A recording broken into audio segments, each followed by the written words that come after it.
Detaljni sporazum između Kosova i Srbije procurio u javnost. Nacrt konačnog sporazuma između Kosova i Srbije konačno je otkriven. Na osnovu ovog sporazuma, koji je objavljen u društvenim mrežama na Kosovu, Mitrovica dobije status slobodnog grada, dok rudarski kompleks Trepča, za koji se procjenjuje da ima oko 500 milijardi eura prirodnih resursa, dobije poseban status. Ova kompanija će dovesti do stvaranja zajedničkog američko-francusko-kineskog konzorcijuma koji će eksploatisati rudnik u periodu od 99 godina. 15% profita će ići u Mitrovicu, 35% će otići u Srbiju, a 50% će otići u kosovski budžet. Opština Preševo, koja se nalazi na jugu Srbije, u potpunosti će pripasti Kosovu. Opština Bujanovac dobije status posebnog distrikta. Prema nacrtu sporazuma, ovaj grad će imati vijeće od 3 člana i skupštinu od 30 članova. Budžet ovog grada finansirat će Srbija, Kosovo i Evropska unija. Grad takođe dobije status bescarinske zone.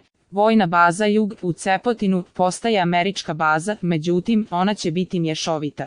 Ova baza će imati 1700 vojnika, od kojih će biti 50% Srba i 50% Albanaca, sa civilnim nadzorom i savjetodavnim statusom. Koridor 10 će biti zaštićen od strane NATO saveza na period do 15 godina, dok će sve strane moći slobodno da se kreću u njemu. 75% elektroenergetske mreže će pripadati Kosovu, a 25% će pripadati Srbiji zbog interkonekcije. Energetskim sektorom će upravljati Sjedinjene Američke Države, Austrija i Njemačka.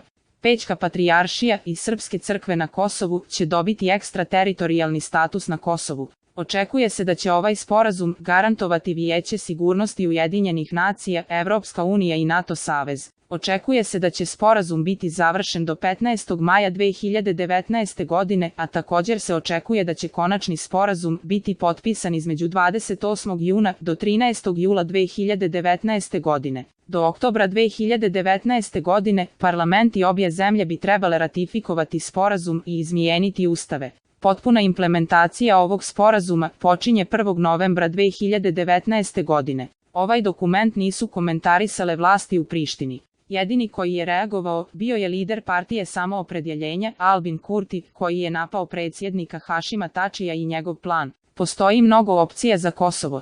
Jedina stvar koju je predsjednik uradio je da trguje sa Kosovom, rekao je Kurti.